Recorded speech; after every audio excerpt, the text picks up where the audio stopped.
topics and opinions expressed in the following show are solely those of the host and their guests and not those of W4CY Radio, its employees, or affiliates.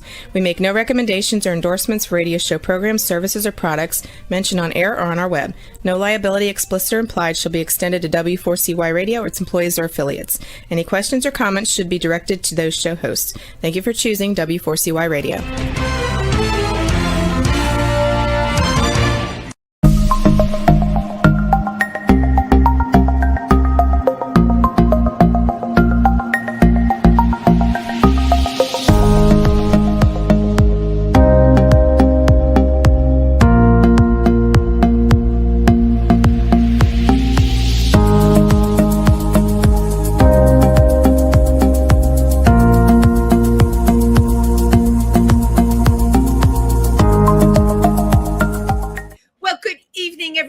And welcome to Triversity Talk. I'm Wendy and it's Wednesday and I'm really happy as always to be here with you on the hump day. Let me tell you, I don't know about the rest of you, but Wednesdays for me is not always an easy day, because I'm in recovery from my weekend, but I'm looking forward to the next weekend. But then all the legitimate stuff that I have to do that's not playing, that's actually work, all falls on Tuesday, Wednesday, and Thursday. So for me, Wednesday's not only hump day, it's crush day. So yeah, I'm crushing it with you today. And I'm crushing it because it's Pride. This is, of course, June, my very, very favorite month. There's so many Pride events going on, and I am coming to you live from New York City, where I have been sequestered due to all the Pride events that are going on. I saw Ruby Rims this past night. This was Friday night, right? And she was absolutely marvelous. For anyone who's watching, who's been around for decades, who's not just me, Ruby Rims is just like a household name in the drag community and started out at the Anvil and that doesn't exist anymore. But she gave a wonderful presentation at the Judson Church, and Rollerina attended. I came with Rollerina, who many of you remember from Studio 54. Oh, girl, I'm dating myself here. And I had the pleasure, of course, of sitting next to Lady Bunny, it's nice when drag performers support other drag performers. I think we all need to remember that. And speaking of drag performers, I want to give a shout out here on the show to Urethra Vaz Deferens. Urethra, many of you know, performed all over in New York, performs in New Jersey, upstate New York, and is really one of the most a triple threat drag performer. And not only that, she's funny as hell. So shout out to Urethra. Happy birthday to you. So this Sunday is the annual Pride March. And in New York City, thousands of people will be here. I will be marching once again with the Imperial Court of New York. And I'm happy to say I'm going to be on the float. I love being on the float. I've done this march, I think now, last year was my 27th year. So that would make this year my 28th. I think it may even be more than that. But you start out, you're marching down Fifth Avenue. And then, of course, you go across 8th Street, and then you go into Christopher Street, and then everything ends right on 17th Street. And I just made it sound so short and easy, but it's not. It's hot. It's super sunny. All right. Sometimes you don't know if it's going to be raining in between, but the thing that is the most motivating in the world is the fact that people are on the sidelines cheering you along and throwing confetti, throwing things, everything. And it's just such an inspiring moment to be able to do this march. So for those of you that are in the tri-state area, please come into New York City to do the Pride March. If you are already in New York City, please, I want to see you behind. I know they have all those barricades now. Everyone complains about them, but those are the times we're living in. What are you going to do, right? So I hope to see many of you this Sunday. Now, I couldn't think of a better guest to have on today than the very talented, I'm not telling you their name yet, because I've been after them for a while, and I kept saying, you need to come on the show. You need to come on the show. And as you all know, timing is everything in life, right? So they have a fabulous new single out called Style, okay, with the first album pulling up the rear, Say Something. And this person is a proud member of the LGBTQ community. And I love that they wrote that on their bio. And he's constantly paying it forward, whether collaborating with nonprofits, producing events, hosting cabaret series, or inspiring audiences to embrace their own voice. I just love that. Please welcome EJ Garlands. Hello, good morning. Good morning. Well, good evening. Wait, where are you? Are you like in another part of the country? No, well, sort of, just Astoria. So you know what, people, with the time change, I guess it's morning in Astoria, right? It's morning for me. If it's morning, then I can still have a great day. That's how. I love that. Let's just make the morning go on forever. But I want to thank you. I'm glad that we were finally able to make this happen. Yeah, I am too. I'm a pit bull. I don't give up. And I think I first talked to you like it was well over a year ago. I would say that's very modest. Right. 2 years ago, maybe. And then I saw you at various events. But you know what? Maybe you weren't supposed to come on till now. This is very exciting. You've released a single. I love that it's called Style because everything that you're about is style. Tell us about it. Thank you. So I just released a single on April 20th. It's called Style. It kind of came out of nowhere. I have an album, as you said, coming out later this year called Say Something. And that has been an absolute labor of love and so much work. It is going to be a full album with a full band and a choir.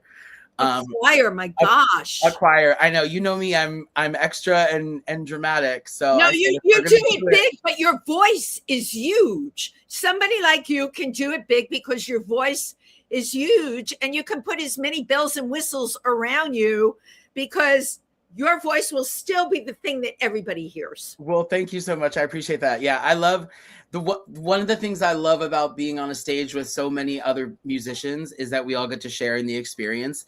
I like to say that my stage is like a living room. A lot of times if you come to a show, there will be a rug, a couch, an end table, an ashtray, you know, kind of.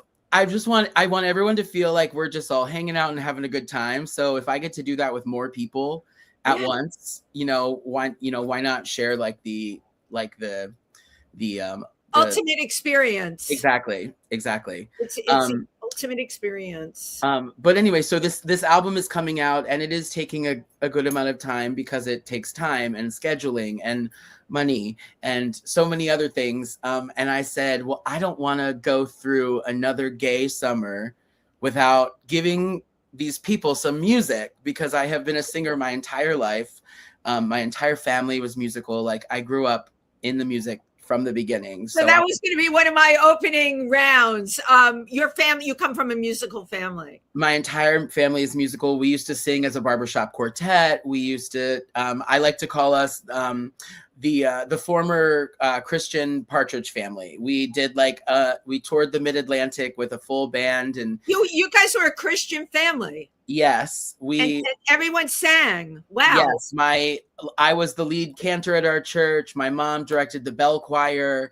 My sister and I both were soloists. I was always the lead angel in the Christmas production every year. Lead angel production.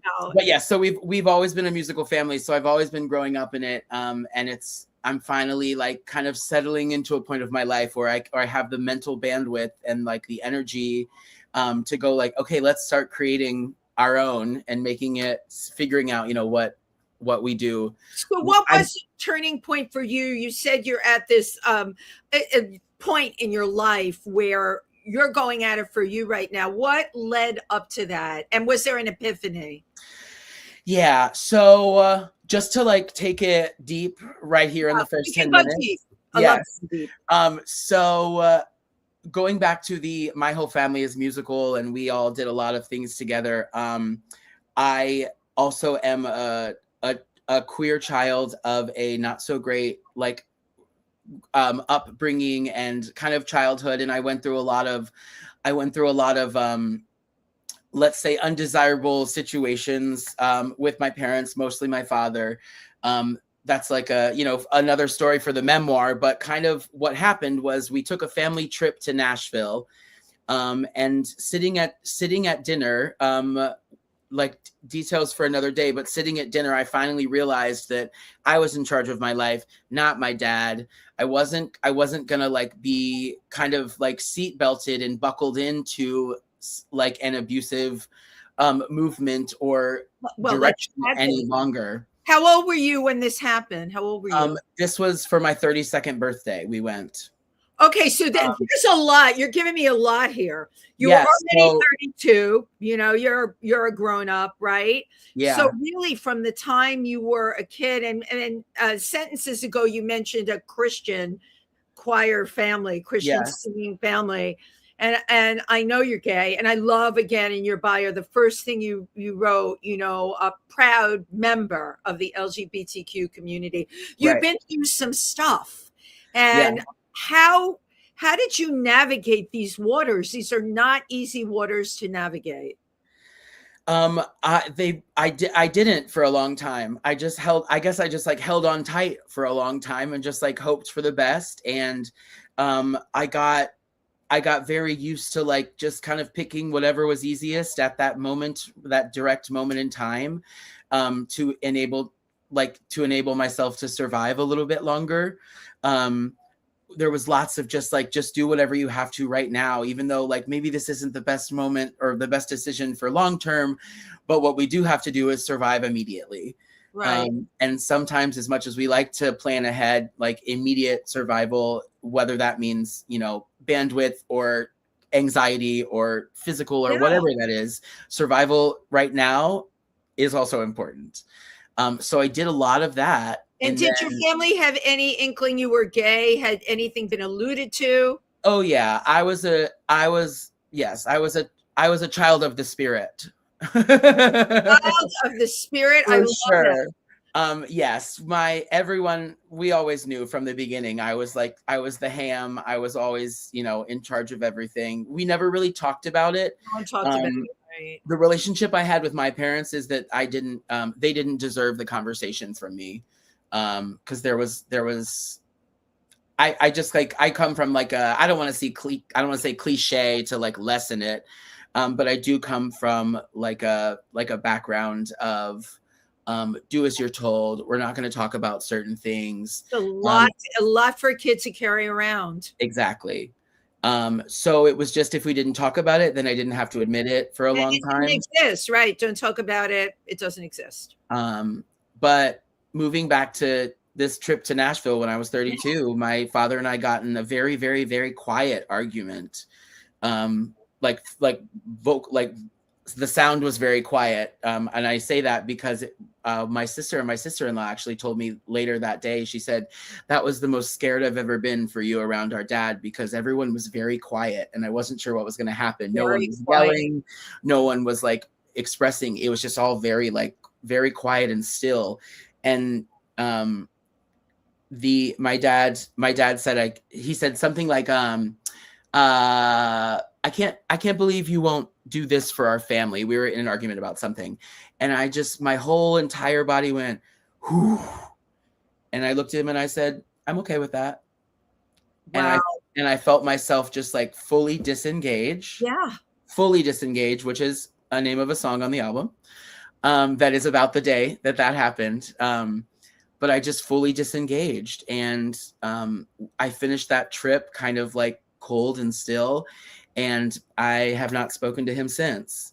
And do you think that, so at 32, right? That is not that long ago. Right.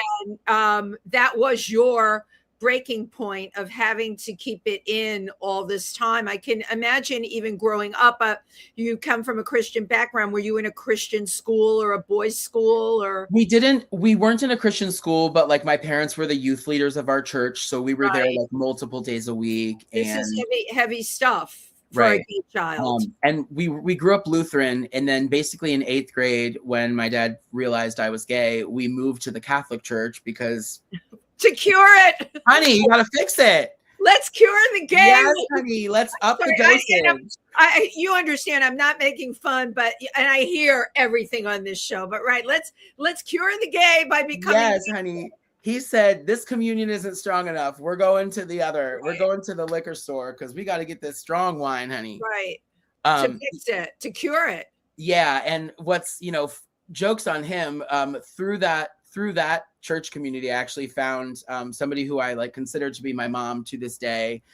She's one of the dearest people in my life. She is chosen family now and forever. We're actually, she is a musician and a singer and a songwriter in her own right, and used to for many, many years in her past. And I just recently visited her, and she gave me all of these songs that she's written.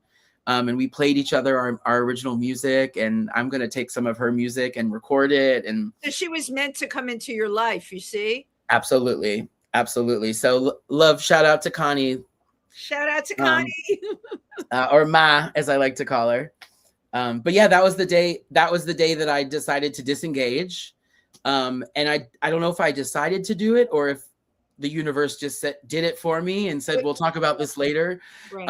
And that's how I knew that all of these songs I had been writing, who all actually ended up being about something I have to say, something I have something to say something about. So this album, then I said, okay, wait a minute. All of these songs are about saying something. We put them all together. So now there's several songs on the album that are about my daddy issues. But there's. How is your mother in all of this? How is your relationship with your mother and your siblings? Well, it's interesting because my mom and I always got along better because I was the gay kid of a, Catholic raised conservative father. So naturally I kind of got along with her better. Hated to mom. But interestingly enough, so a few years ago, she passed away. And about 6 months before she passed. Yeah, very sorry. Thank you. About 6 months before she passed, though, I kind of realized that she had been kind of a second in command and sort of an enabler in her own right. She unfortunately grew up in a family too, where especially the women did what they were told, and it's it's intergenerational. You know this, right? Absolutely. So it was a very interesting 6 months, and then she passed away kind of suddenly, and I was like, oh, what an interesting kind of extra thing to kind of have to process, because I wasn't sure how to be sad about my mom passing away, because I realized that she hadn't really been fighting for me. But what we learn, first of all, I want to thank you for coming on and telling your truth and sharing this truth, first of all.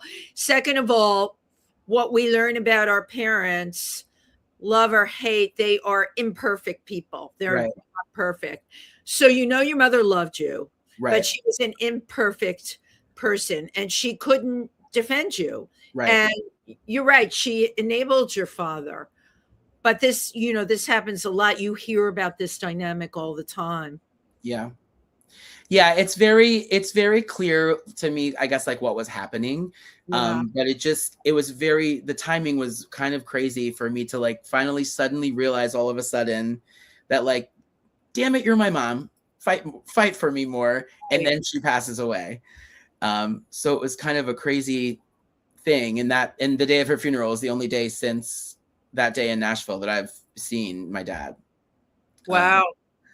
Wow. How long ago was that? I think she died. I think she died in 2022. 2022. Yeah, right. I think so. Right. Because Nashville was 7 years ago. Yeah. So that would, so 7 years ago. No, so about 3 or 4 years ago, I would say. 3 or 4 years ago.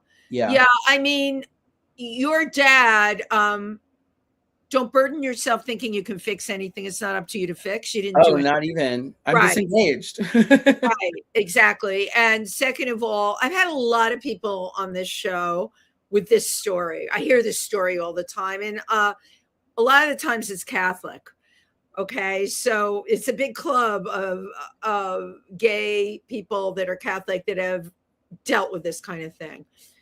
Usually within 5 to 8 years, which is not an eternity, the parents come around or the parent comes around. Right. But in the meantime, you are taking care of you. You use the word chosen family. You surround yourself with chosen family because that's an incredibly positive thing to do. And you're taking your gift, which I believe, comes from the universe, and you're putting it out there. Finally, your gift by yourself. Absolutely. Finally is the right word, Wendy. Well, no, because you know what? God bless, you're still young. I know a lot of people that have found this calling later in life, and it's harder. Yet you still look good. You're still young. You still got the energy. You got the power. And you know what? Again, the timing is everything, and this is supposed to be your time now. Absolutely. I believe you. I'm here for it. Oh, also, I want you to tell you that I'm very honored. This is my very first podcast or live interview or presentation of the sort. So I've been waiting for this for a very long time, and I'm so excited. And I know how excited you are. Like every time you do something like this, every episode, every event you do, all unique and all. Like I had an amazing psychotherapist on last week that has a whole book about gay men, and it's called You're Blocked. That's what it's called. And he's written it, right? And some of the things you and I are talking about, we talked about last week, the upbringings and all of that. Why do I do this show? Well, my God, it was a treasure trove of information last week, and people get things from it. Your truth that you're sharing, people get things from it. I'm a communicator. I'm not a gay man. I'm a communicator that is in this community, immersed. And people always say to me, well, how did this happen? I can't answer you. I just know I'm supposed to be here. And I love doing the show, and especially like with you, I felt like all of a sudden, and I was right about this, there was something that was going to burst forth. Because whenever I would see you at Imperial Court events, you were very confident, very, glitterati, gilded rose. And I'm like, oh, there's someone really comfortable in their own skin. But I had never heard you sing. And then when I got your video in, I'm like, oh my God, this is like, you should have been doing Night of 1,000 Gowns. You should be one of the people up there. As a matter of fact, I'm going to suggest you for next year. Call me, honey. I'm ready. I'm available. I will put your name in the hat. Every year we can recommend people. And I mean, you're super talent. And I didn't know any of that. And I know everybody in New York, LA, or whatever, because I make it my business too. Right. And I love when I get someone that nobody knows about, and then boom, they erupt and they're bigger than life. So, honey, I'll take you with me if it's you. Let's go. Let's go. You get front row seats for life. Oh my God, I totally love that. The thing is, you mentioned a few times your album has taken a long time. It takes money, all right, and it takes time. And seriously, you don't want to screw it up, right? And for you, this is really a major shot out of the bag. Yeah, it is.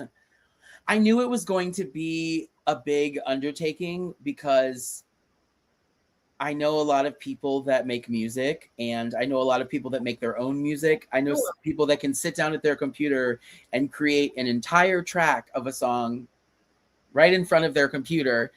And I am choosing to do, I think it's going to be like an 8-piece band with, backup singers and a choir. There's going to be beautiful strings. There's going to be some horns. It's going to be insane. And I knew that was a lot of stuff. But when you like jump in and it's actually time to like coordinate that many people to get together for a rehearsal and then do this and then get everyone in the same studio space and make sure this person is also going to be in town the same day this person is in town. And a lot. It is so much work. I'm going to be so excited for the lessons I have learned when I'm done with this. Sure. I can tell you that the second album will be, I'm going to produce myself. Okay, but you're doing this learning curve right now. You're doing this right now. Yes. And it's important that you go through this. Yeah. No, I'm excited to do it. I'm so happy to have it. I'm like finally at a point in my life where I feel like I'm kind of in control of things and I have some autonomy and some agency that I can make some decisions just based on what I want. Right. Which is sounds kind of like a weird thing to celebrate, because of course you have that, but maybe you don't always feel like you have that. So I'm finally kind of in a space. I have also about a year ago started working with a dear friend who is a musician in so many rights and a performer, and is teaching me so much along the way. That's a blessing that you have somebody like that, supporting your music career, Yeah, we are definitely, it's nice to work with someone and collectively create better for each other. Right. It's kind of like what's happening. So those collaborations, though, and I've had, I have a celebrity show that I do during the day. The amount, every Wednesday, the amount of people that have come on with the person they've been collaborating with for years. And what blows me away is sometimes it's someone that they knew, like from school, like from high school. Can you imagine? And, here they are, they're in their late 30s, early 40s, and they're working together on shows. They completely trust each other. They can read each other's mind. It's so cool. Well, it's the school comment. It's sort of like that for me too, because I have been working at Club Cumming since it opened in 2017. And I know that. And I love Club Cumming, by the way. And the school of Club Cumming is that kind of happens as well. There's so many people. For instance, the person I'm working with right now, I'm working with Tim Young, who is an amazing singer and a performer, and songwriter and producer, and et cetera, et cetera. And we knew each other from day one at Club Cumming because we both happened to be, working there, like in the capacity of a little show here, or I was the coat check in the beginning years of Club Cumming. Wow. And now, almost 10 years later, we're getting to like travel the country together and do shows for, people that aren't just wandering through the East Village. So you probably knew my friend Robin Camel. She was the. I know. Her picture is still up in the dressing room. Robin was one of the most talented comedians I ever met, and an extraordinary person.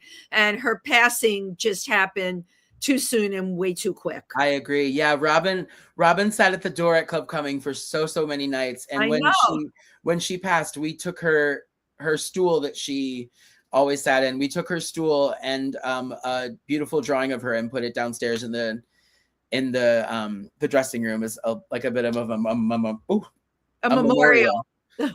Robin's getting into me. No, Robin, actually she is. And Robin just heard me call out her name. She gave me a bottle of incredible French vodka, like I forgot what they're called, but it's a French vodka. It's super sweet, very thick. And when I finish the bottle off, I kept the bottle because every time I look at it, it makes me think of her. Yeah, of course. Major talent. You know what I'm saying? She was. Yes. Incredible. You would turn the corner and you'd hear, "Hey, baby." She would go into a routine about people selling stuff on the street, like a guy selling a toilet seat on the street. And it was up on 145th Street at the train station. And Robin had a way of painting pictures with words, right? Mm-hmm. She would just have you, and she was fast. She'd have you rolling in no time. Yes. But you worked, I'm so glad that the two of you knew each other. And I love that Robin just made her presence known on this show. Babe, we will never forget you. Club Cumming has been an amazing springboard, by the way, for many people. Absolutely. I haven't been there in a while, only because I'm out every night and I just haven't gotten there. But I hear you. Well, you got to come down on a Monday night. I produce and host the piano bar down there every Monday. I didn't realize you were doing the Monday night piano bar. Yeah, we do Mondays in the Club with Lance Horn. We're down there every single Monday. I know who Lance Horn is as well. Wow. Yeah, we have a good old time down there. And you probably have created quite a following there. Absolutely. And I also do, so once a month, I'm there every Monday for Mondays in the Club with Lance. And then once a month on the first Monday of every month, which will be next Monday, or no, not next Monday, in 2 Mondays. 2 Mondays. This is live. I do a show called Songs on 6, which is just me doing a solo show at Club Cumming at 8 o'clock the first Monday of every month. So that's a fun free show. People can find out about this because we gave them how to follow you here. We should have a banner going across. Yeah, that's great. So I would like to now play your video that you sent in. So Juan, can you take it away? Here we go. Juan, it's coming, I swear. I know this is the Tiny Desk submission video that I presented of my title song from the album Coming Say Something, just to give everyone an idea. So this is from the title song. This is the title song. I did a little like pared down version for the Tiny Desk submission. Okay. And what is this song called? Say Something. It is Say Something. Yep. Okay, Juan, can you play Say Something? He's there. I know he's there. Well, I'm going to text him while we continue to talk. Don't you love streaming? I love it. Let's talk about it. What do you want to talk about? It's like we can talk about anything. So how are you feeling with it being Pride? The reason I'm asking you a loaded question like that, there's been like a lot of pushback, especially in the gay community of women. The lesbian community, I know a lot of women that feel this whole month-long thing, this is crazy, this is too much already. They don't like the day after day after day thing. Right. Oh, wait, I got a text from Juan. Give me a second, still loading. Okay. It helps if I can read, right? But yeah, there's some pushback about Pride being a month long. And then of course there's so many people that I know that are like, damn it should be 2 months long, you know? Well, the way I look at it is that, for instance, like, because I have lots of friends in different friend circles, there's like, I would say I know people that are going to probably 45 different Pride parties. Right. I'm not going to all 45 of those parties. Right. But I think that Pride being all month long is a great idea. Number one, just because, but also every event's not for everybody. But if there's an event every day, then if you are available on June 17th, then you get to go to a Pride event. Yeah. I think it's important that, like, we're not expecting everyone to do all the things. And obviously some people are way more available to do lots of partying. And some people, whether it be their anxiety or their financial situation or whatever, sometimes I know I would much rather be sitting on my couch and I have to be like, go be proud at a Pride event. I just hold on. That's hilarious. I love it. I have to literally say it out loud and be like, get off this stupid couch and put on a rainbow and go be proud. Slap on some glitter and a rainbow and go out there and show your pride, honey. Let's do it. Let's do it. But so I do think it's important that there's lots, because then no matter when you have, especially as someone who has, like, I'm an extroverted introvert. So I'm very good on stage and I'm happy to be like the absolute social butterfly, and I can run my mouth on a microphone, as you know. But yeah. But the reason I love the stage is because there is that little bit of a barrier and I get to be friends with everyone out there. But sometimes, like, small talk or like the post show, I have to go in the back and be like, okay, I need my space. Take a break. Now let's prepare to go be like social face to face. Right. So I think it's important to have something available for everyone at every moment, if it can be, because then if that's the moment that you have the bandwidth or finally have the energy or feeling inspired, then there's something you can do and there's something you can go be a part of so that you don't feel like you missed it. Right. And you can actually grab it and live it for that moment. Yeah. Okay, let me see. Juan, how is the video coming? I love it. Juan is a part of our show now. This is great. I love that he's in Florida and I'm up here and you're in Astoria. That's right. So you also do events. You produce events. You've worked with Daphne Rubin Vega, Alexis Michelle, and Peppermint. Can you share what you've done with them? Yeah. So going back a little bit to my kind of like foray into events, specifically with like the LGBTQIA plus community, and like intermingling that with music through Mondays in the Club with Lance Horn. We've done things like we produced a holiday party at Webster Hall for a company, and we did a full Moulin Rouge theme where we had like an hour and a half jazz piano, like speakeasy vibe, and then Lance Horn picked up his accordion, and the two of us walked through 400 people on the ballroom floor to Nature Boy. And then that went right into Lady Marmalade featuring Peppermint, and then Daphne Rubin Vega came down from the ceiling with Diamonds Are Forever. This is so gorgeous, and you produced this whole thing. I was on the production team. Yeah. I love being a part of these like crazy, like, let's just involve people and have a good time and do something that people aren't expecting necessarily. I really do love, I always like to say like what I produce doesn't come on a shelf. People will like call and say like, okay, well, how much is an event going to cost? And I say, oh, well, we got to have a conversation first. What do we like? What do we not like? What do we not even realize could be? Like what? Right. It depends. What are you into? Like how much of an experience? So there's always like different kind of ways I like people to be like, oh, remember that thing? Or to feel like they were a part of something. Going back to this, like, I like my stage to be a living room.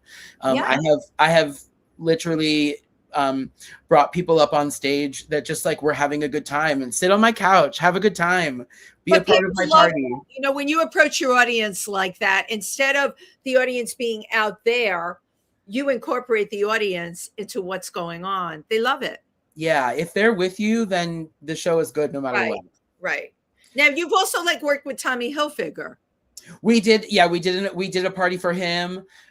We've done that was super fun. That was lots of excitement across the board. And they have a big budget too. Let's talk about that, right? Budgets, the sky's the limit in terms of what you can produce. And it is interesting when somebody says, here's a lot of money, do what you want.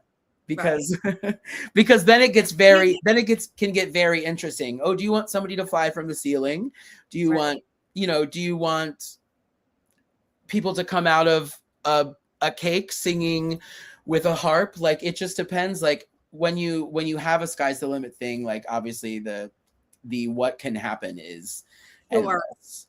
Well, but I also love to, I think something that I and people that I generally work with are good at is having an experience for everyone. It doesn't necessarily mean, I don't want like the takeaway for this to be like, if you spend a lot of money on an event, then you can have a good time. But I think we work really hard to, no matter what we do or how much we spend, is that like people walk away being like, wow, that was like something I've never gone to before. You made it memorable. And with so many things that people can go to in New York, that speaks volumes, right? That you can do that they walk away and they had a great time, and it's going to be something that they look back on and they remember. Right. Well, guess what? Your video is ready to show. So Stunning. Let's do it. All right.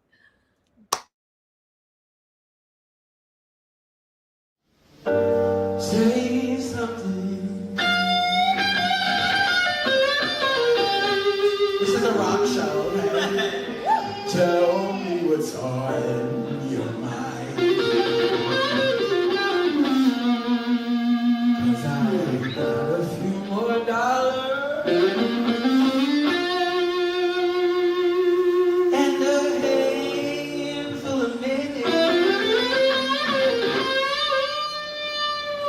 Oh,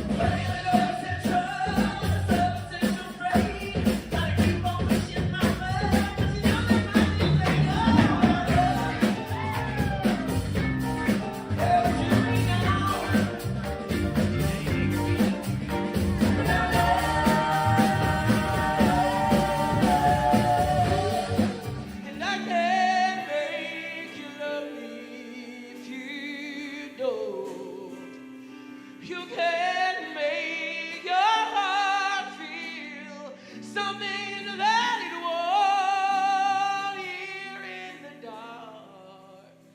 In these final hours, I will lay down my arms and I'll feel power that you won't. No, you won't. 'Cause I can't make you love me if you don't.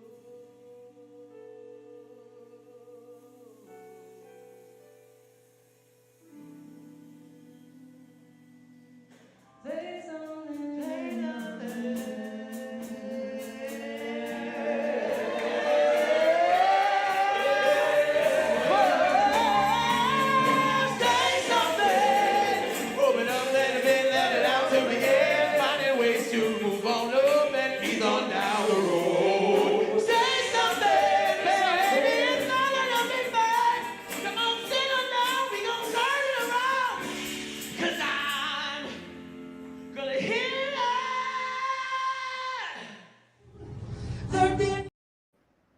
Wow. All the times when I would see you at the Imperial Court, you had all this in you.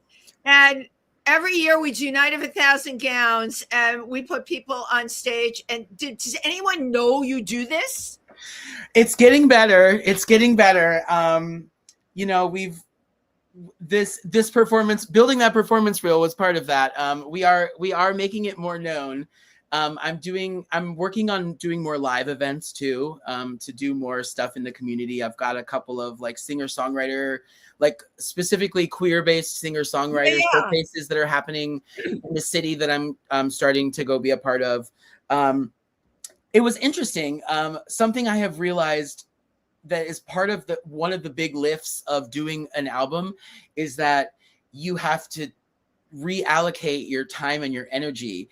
And as someone who is a proud member of the LGBTQIA plus organization, I've done a lot of gay things in my life. And I spent a lot of time doing a lot of gay things that I realized if I'm doing this, I can't be doing this. So I had to kind of like steer my energy. But I don't want to focus. It has to be focused. Right. But I don't necessarily want to lose connection or like, in that sort of way. So I'm like, okay, instead of going to this like random bar on a Wednesday night, I'll go to this place that has like a singer-songwriter showcase. So I can be around queer people that are also doing the same thing as me, that want to hear what I'm singing. I can meet new people that are in my community that are doing the same thing as me. Maybe it'll offer more like opportunities for collaboration. So it's been kind of one of those like where I have a list of like the friends that I have to be like, hey, I'm sorry we haven't hung out in a little while, but unfortunately you're not a musician. So I'm kind of like, no, you have to focus on your career. There's one person, you may already know, Jackson Sturkey. You should know his name. He's fabulous singer, songwriter, amazing talent, collaborates with other people and does a showcase in Soho. It starts at 10 o'clock at night, which is why I never go down. Okay. That's a whole thing. I'll bring coffee. We'll go together. It's called Cuckoos. And that would certainly, there's a lot of people that go to that. Okay. And, really good people. I mean, with showcases like that, you do get different levels, but right. I am continually exposed to incredible people. And you really, this needs to just get out there. It doesn't need anything more than what it is, which is you. And you've got a sizzle reel. You know, the sizzle reel probably should be cut down shorter. Oh, absolutely. Right. Because no one has any time. Correct. But I mean, the content is there. Lots of luck trying to edit that down because. Well, let me tell you what, that was as short as I could get it so far. I know. It's like maybe there's someone that can help you do that. I've never been able to edit my own stuff. I have to give it to somebody else because I mean, there's so many gems in that. There's no low point. What do you do when you have low high points? It's that part. It's also like trying to, keep in mind like what people want to hear and like what may or may not have like been something that you just kind of heard. So you're like, oh, people are responding to this. Like, let's make that. It's almost like it needs to be kind of like an ever editing kind of situation. Right. I know, but with what you've got so much great stuff. You just need to just condense it because it's all a high point. Yeah. It would be easier for you if you had like things that were a little less energy or whatever. You could toss them. It's Right. hard when it's all great. Like, what do you do? Right. So you give it to somebody else and let them chop it up. Really, so good. And I'm very excited for you. Thank you. Yeah, I've got. I'm looking to produce a little more. Like I wanna use my brain a little more on things. I've done. One of the other things I'm really proud of is I went to Kennebunkport, Maine for a full summer. Yeah. I produced a cabaret series all summer. So every weekend we brought out a different like huge talent. We had Alexis Michelle, like you mentioned earlier. We had Natalie Joy Johnson out there. We had Kevin Smith Kirkwood. They came out there. I produced Sarah Bareilles out in the woods. It was the most beautiful thing. We did Alan Cumming and Ari Shapiro came out and did their show. It was so fun, and it was just so great to be around people that were like lovely and kind of like-minded and doing it in Kennebunkport, Maine, right? Exactly. Outside on the river. It was just so beautiful. So I'm always looking for like that kind of experience. Up in P-Town, the post office, you haven't played that yet. They would hire you in a heartbeat. I am, this summer is actually, I think might be my first introduction to P-Town. I have been a Fire Island boy like since the beginning. Right. Just because I always have been. So I'm definitely looking, I work in Boston actually weekly. So we're looking at like doing a little popover. So I'm hoping definitely do a popover, because the audiences are huge there, especially in the summer. Yeah. And get it. You are just ready to spread those wings now, aren't Honey, you? I'm ready. Ready. Get ready for the wing spreading. We're down to the flight wire. crew is called and ready, honey. I'm ready. We are down to the wire. I can't believe it. What do you want to tell people about what's coming up and what they need to know? Go stream my single Style. It is on all streaming platforms. It is the song for you. I decided if the album is not coming out before the summer, then our community needs a little bit of something to wiggle and shimmy to. So it's a really fun piano jazz house track called Style. So go stream that and follow me on all the things at EJ Garlands. And the album is coming out soon. It's called Say Something. You can hear the entire album on my YouTube channel. I did a concert actually a couple years ago for my birthday where we presented it with a band, and there's lots of different versions. So you can, if you have to hear the songs now, you can go find the ones that have daddy issues in them. They're very, very fun. I'm going to put in on YouTube, EJ Garlands, Daddy Issues. One of the songs is called Daddy Issues. So get that SEO working. Get the search engines going. The Daddy Issues will all pop up. I am just curious before we say goodbye. When did you really start doing your own thing where you were no longer a part of? I know you said you had this comeuppance with your father, but when did you start making the kind of music that reflects you? Actually it was the summer of 2020. I got offered to basically manage an empty house in Fire Island because it was COVID summer, and somebody said like somebody has to still be out there and like manage the house. Hello. I said, well, I could probably do that. And there was a piano in the house. So I took that as like my universal sign of like, sit down, write these damn songs, finally do this. And you did it. And we did it. And you know what? It hasn't even been that long. It hasn't even been that long. I really am very excited for you. So one of the things I like to do before I sign off is I like to take a picture on the computer because I have yet to master what keys I have to hit to make the computer do it. Do you want me to do it? No, it's good. Okay. I like doing these. I've grown fond of them. So just look at the camera. You got it.